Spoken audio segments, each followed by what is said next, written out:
Diário de leitura. Que dia é hoje? Deixa-me ver. Ah, 10 de maio de 2026. São 21h27. Domingo à noite. Não foi hoje que eu terminei essa leitura, mas... Enfim, hoje que eu realmente quis falar sobre ela, me sobrou um tempo. Essa obra aqui. A Roda do Tempo, do Robert Jordan. O que eu posso dizer sobre essa obra? Barbaridade. Quando eu peguei esse livro aqui, e antes de mais nada, se tu não gosta de spoilers, te arranque daqui, porque vai ter spoilers e eu não vou ficar dosando o que eu vou dizer, tá certo? E se tu também gosta dessa obra e é fanboy disso aqui, te arranque também, porque eu não vou falar bem disso. Então, O Olho do Mundo. Quando eu peguei essa obra aqui, acho que foi na época que o filme estava para lançar. Barbaridade. Deixei de lado, acabei deixando de lado a obra. Não li. Foi junto com Senhor dos Anéis que eu comprei, provavelmente, foi. E eu deixei lá de canto e acabei não lendo. E agora eu resolvi ler e fiquei preocupado porque são 9 livros e a maioria dos livros já não vende mais facilmente, a não ser no Kindle. Mas daí não é mais a mesma coisa que tu ter o livro físico em mãos e comprar os próximos volumes, tá na faixa dos R$ 200. Acho que porque são livros quase de colecionador. Mas no fim não me arrependo, porque quando eu li a obra e terminei, posso dizer, que porcaria. Que isso aqui é de lascar.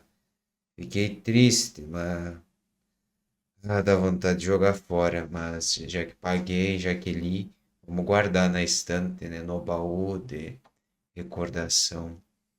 A obra começa bem Senhor dos Anéis, bem Hobbit, ali na vilazinha, os personagens bem explorados.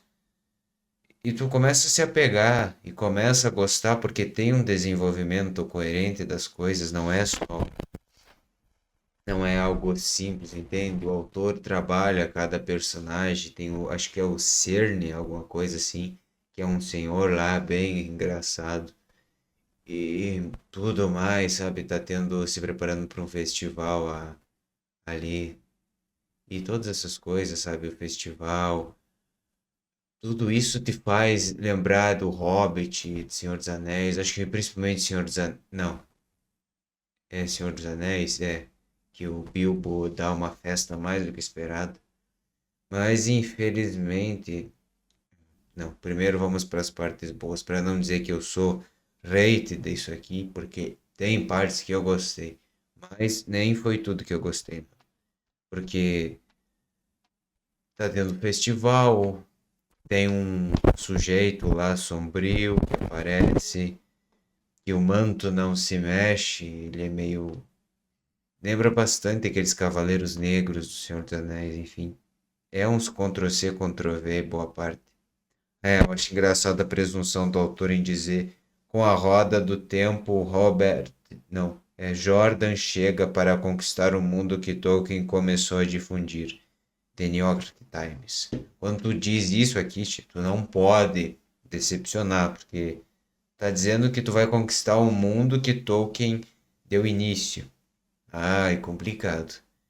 Mas o começo dá pra dizer que sim, a obra realmente começou bem. A Moiraine, lá, que é uma Aes Sedai, lembra bastante o Gandalf, chegando lá para levar eles para aventura.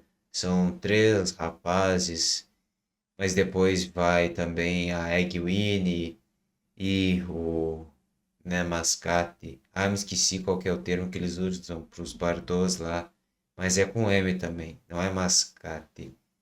Mas enfim, ele vai junto lá. E o começo da jornada, tu sente que é bem Senhor dos Anéis, e é bem feitinho até, tu acompanha lá eles indo lá pelo mapa, a primeira das criaturas depois que. E a primeira das criaturas que persegue eles são os Trollocs, que é tipo um seria um minotauro, uma mistura, uma coisa assim. Só que uns têm chifre de bode, com cabeça de boi, outros com bico de outro bicho, enfim.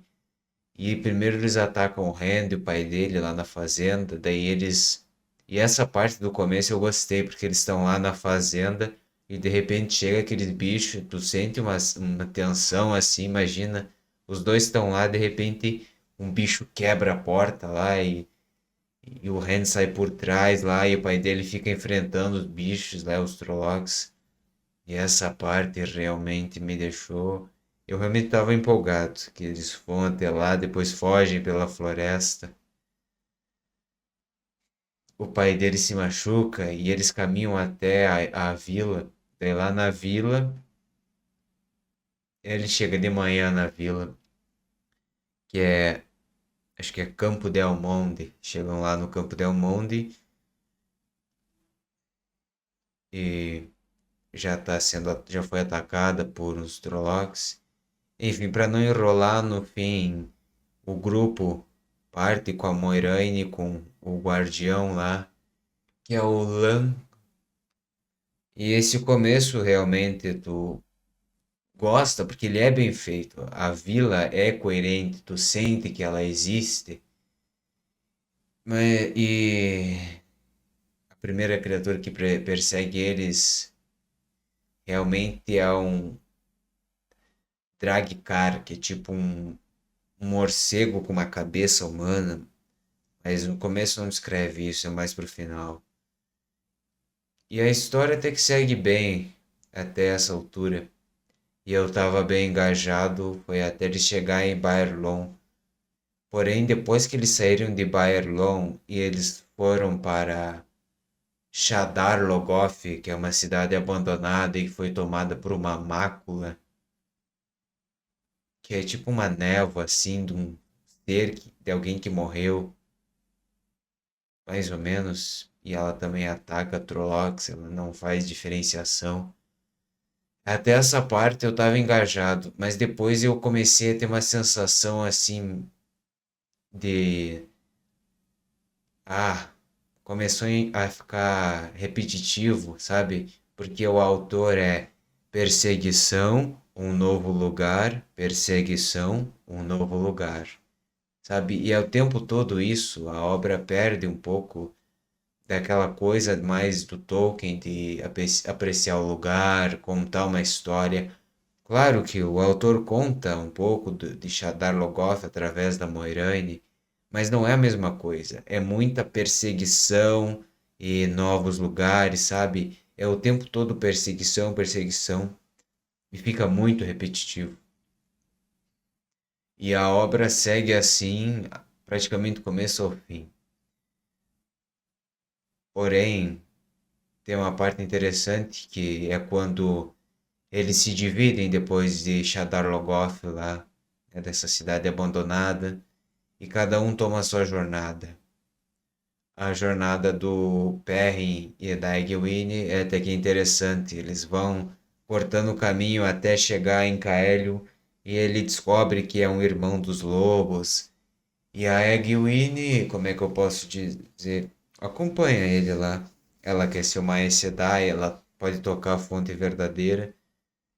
E eu achei essa parte bem interessante ali, o irmão dos lobos que ensinou, eu me esqueci o nome dele, que ele ensinou o Perrin a controlar, sabe, esse poder, e com o tempo o Perrin foi realmente, e o Perrin é um sujeito forte, cabelo cacheado, e ele começou a aprender a controlar esse poder, né, e ele ficou com os olhos amarelos, e ele fica com medo, né, disso tudo, e ele não quer aceitar, enfim, drama básico. Não que seja ruim, é bom. E a parte também que eles se esquivam lá, opa, entre os corvos também, achei bem especial, de bom, bem feito. E no fim eles são pegos lá pelos mantos brancos, que é praticamente uma religião extremamente radical, que qualquer coisa tu é amigo das trevas, é isso e aquilo, eles são extremamente complicados. E eu achei interessante esses também. É um tema interessante. Poderia ter sido mais bem abordado, mas o autor acabou enrolando muito na jornada do Matt e do Rand. O Rand é o protagonista da obra, praticamente. O dragão renascido.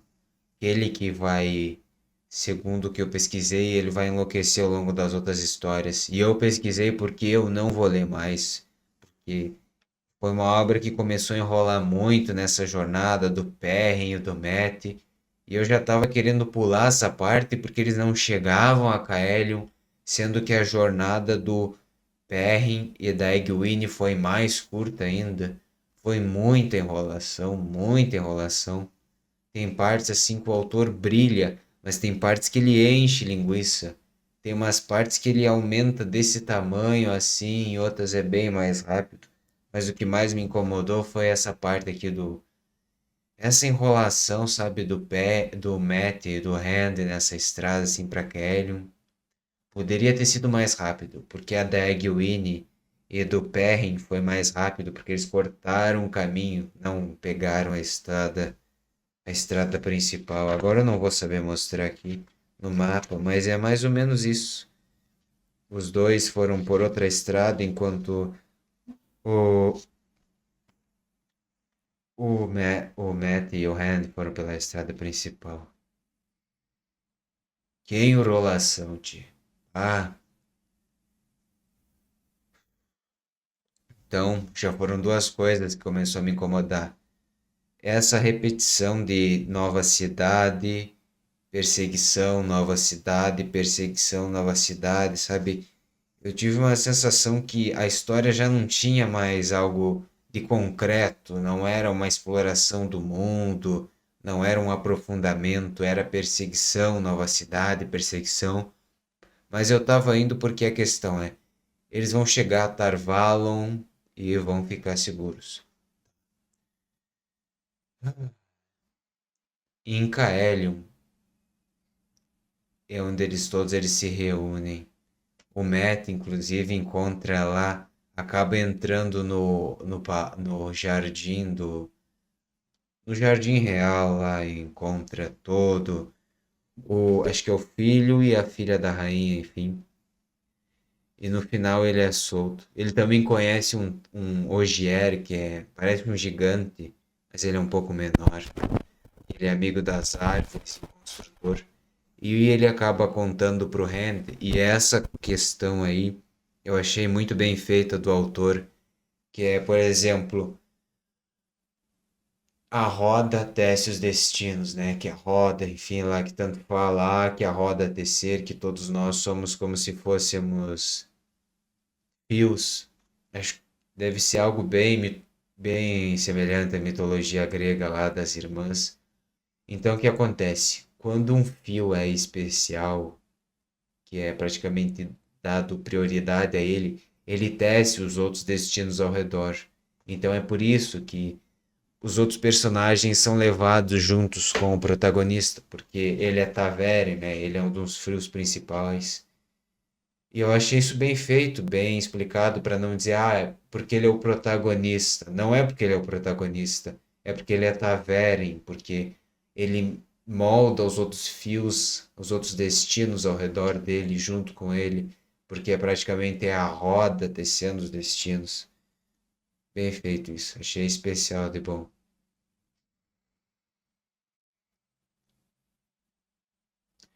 Tá. Depois que o Randy entra lá no Jardim Real e escapa, praticamente ele volta pra taverna lá e encontra os outros amigos. E durante o diálogo lá, que eles revelam várias coisas, nessa parte eu já tava um pouco. Ah, isso aqui acho que vai terminar, né? Eu tava pensando, agora eles vão pra Tarvalon. Eu não sei, agora falando assim pode não parecer, mas era muita enrolação para chegar.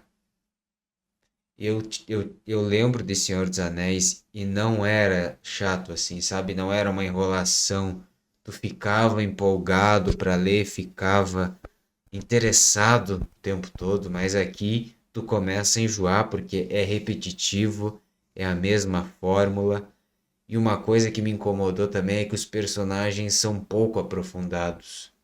Tu não tem um aprofundamento psicológico deles. Tudo bem que é uma fantasia, mas poderia ter tido um aprofundamento melhor, mais diálogos, sabe? Em vez de perseguição toda hora, não tem um respiro para os personagens amadurecerem, nada, sabe? Então, chegando lá, eles foram na biblioteca onde é que estava o Ogier, onde ele ficava hospedado, porque ele não podia sair na cidade. As pessoas comparavam ele com o Trolloc, ficavam com medo, batiam nele, era complicado para ele. E lá, a Moiraine. Ah, uma coisa que eu acho que eu tenho que dizer é, esse livro é bem descrito, ele não é mal escrito, ele é bem descrito, tu visualiza bem, só que o problema é que ele enrola demais, ele dá a volta demais, e acaba ficando chato e tu acaba pegando desgosto pelo livro. Mas ele é bem escrito, então eu lembro bem do que estava acontecendo. Era tipo igual ver um filme, sabe? Tu guarda bem o que tá na cabeça. E eu tô criticando isso aqui porque eu queria que tivesse tido um bom final.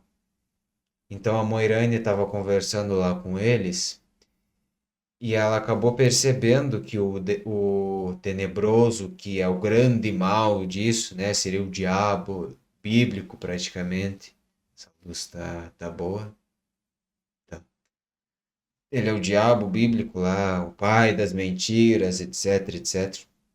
Quer chegar ao olho do mundo porque a prisão dele está enfraquecendo, os seus estão enfraquecendo.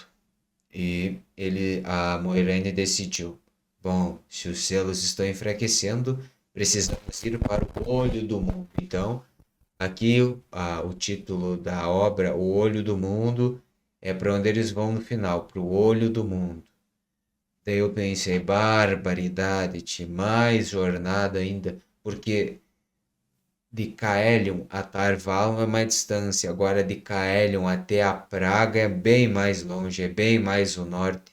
Porém, eles acabaram tomando um caminho interessante. Essa parte eu gostei dos que são praticamente caminhos.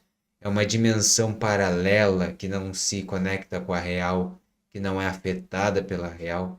Porém, ela foi criada pelos Aes Sedai homens e eles se corromperam.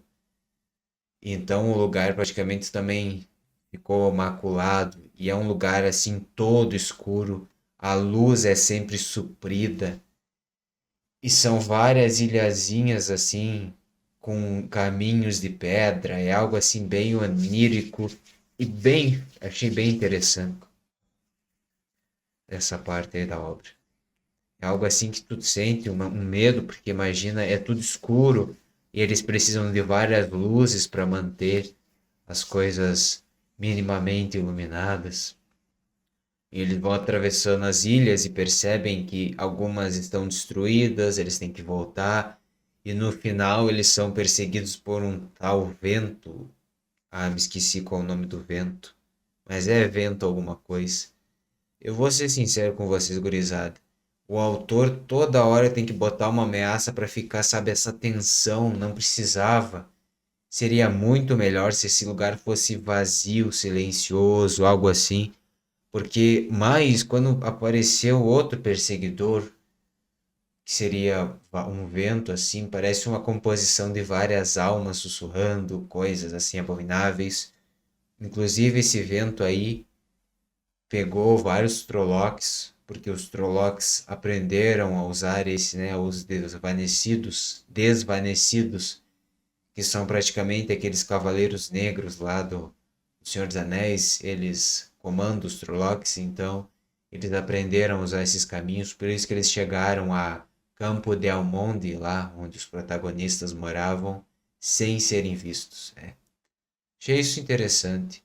Porém, não precisava daquele vento perseguindo ele, sabe? Seria mais interessante se fosse um caminho silencioso, que despertasse um vazio, sabe? Esse medo diferente, porque estava me dando uma sensação diferente, era um medo mais. Como é que eu posso dizer? É um medo. É diferente, eu não sei explicar, mas é diferente, sabe? E quando veio novamente essa ameaça aí.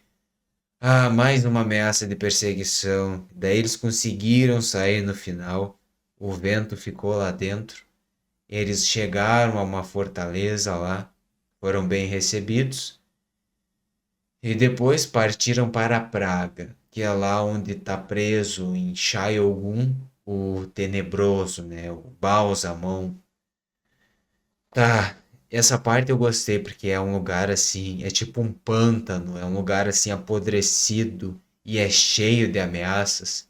Tem uma criatura lá que parece um tronco e o ácido gástrico dela, só dela te morder, ela já libera ácido gástrico e tu vai sendo corroído. E para tu não ser corroído, tu tem que cortar fora uma parte tua. É tipo uma infecção, achei isso bem feito. Porque te dá um medo, sabe? Tu fica, eles têm que se cuidar.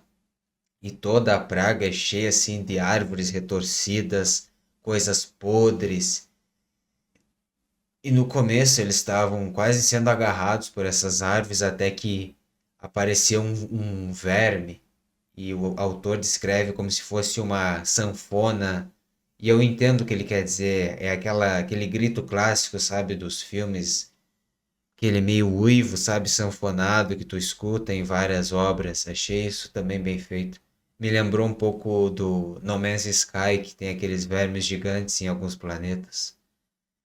E eles correndo, sabe, dos vermes gigantes correndo, correndo, correndo. Subiram uma colina e de repente entraram num vale assim verde, porque para eles chegarem ao olho do mundo, eles têm que entrar num vale que é guardado pelo Homem Verde. E tu tem que ter uma atitude, tem que ter um desejo nobre para ser, como é que eu posso dizer, escolhido pelo Homem Verde. Daí eles chegaram lá e eu pensei, vão fazer alguma coisa nesse olho do mundo, né? Vai ter alguma coisa lá dentro. Alguma coisa vai acontecer. Chegaram lá dentro, deram uma volta, não fizeram nada. A Moirane explicou lá umas coisas.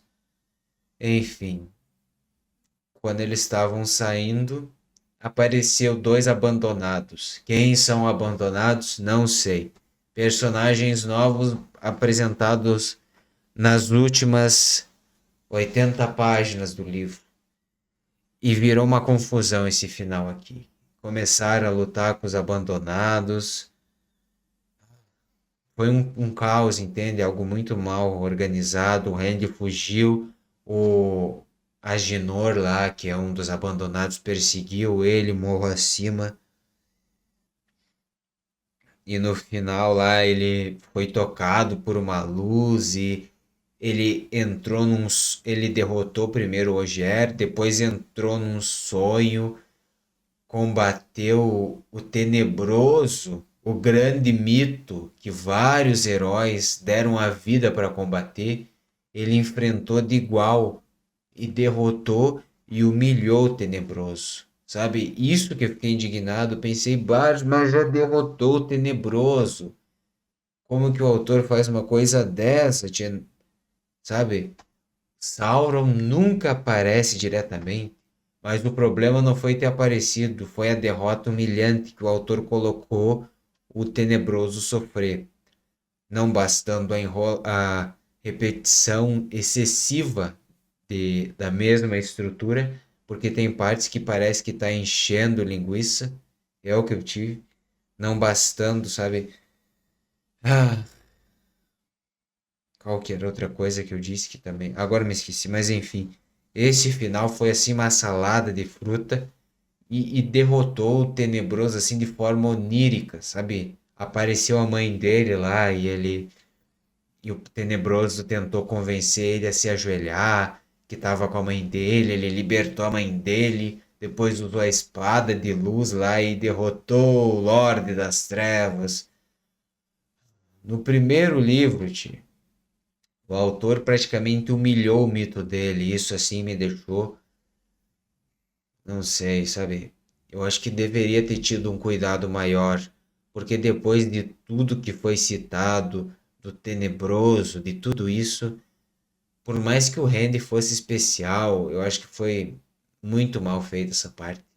A apresentação dos abandonados de repente.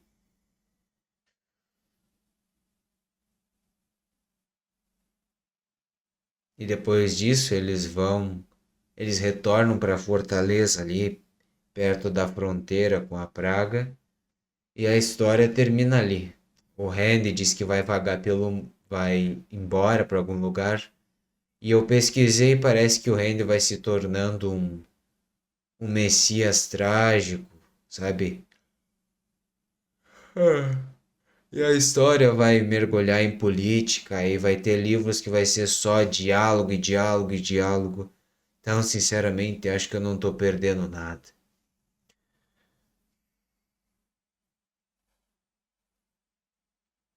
Então, é praticamente isso sobre a obra. Eu esperava mais, sinceramente. Algo mais próximo de Senhor dos Anéis. Eu só acho que eu não sei o que o autor quis fazer. Era para ser uma jornada, mas eles derrotam o Tenebroso logo no primeiro livro e tu não fica empolgado, porque se eles derrotaram o Tenebroso, o que eu vou querer saber do resto, sabe? Que eu vou querer saber dessa trombeta aí, que tem a grande caçada da trombeta?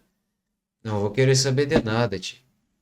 Então, essa obra aqui, ó, foram 780 páginas para no final eles terminarem que nem sessão da tarde.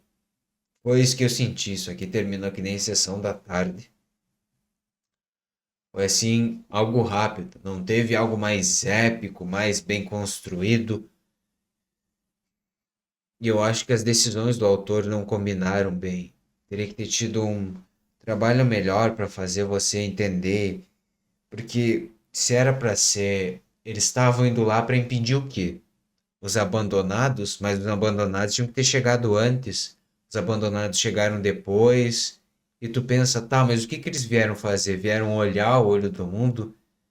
Porque se o Randy não tivesse sugado o poder, porque ele é o mais Sedai homem, eles nunca teriam pegado o que está lá no fundo do lago, porque o olho do mundo é um lago armazenando o poder do Saiyajin, que é o poder masculino da fonte verdadeira. Então, praticamente é isso. Eu acho que a obra acabou se perdendo nesse final aí.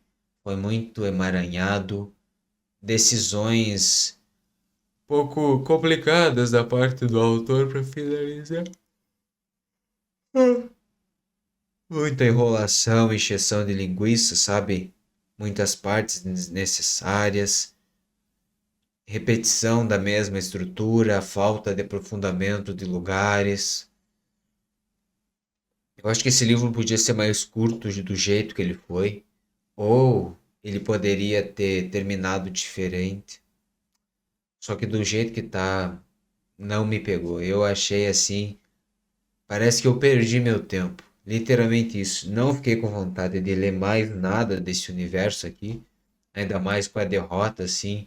Com a forma como a obra terminou. A forma como o autor tratou o mito dele do tenebroso. A forma como ele aborda os lugares, assim. O tipo de narrativa dele já. Ah, mas é isso. Eu acho que a obra no fim, o olho do mundo, assim, me deixou. Não funcionou comigo. Então, comenta aí se funcionou contigo, porque sinceramente comigo não funcionou. E encerro aqui. Encerro diário, vai, meu primeiro diário de leitura.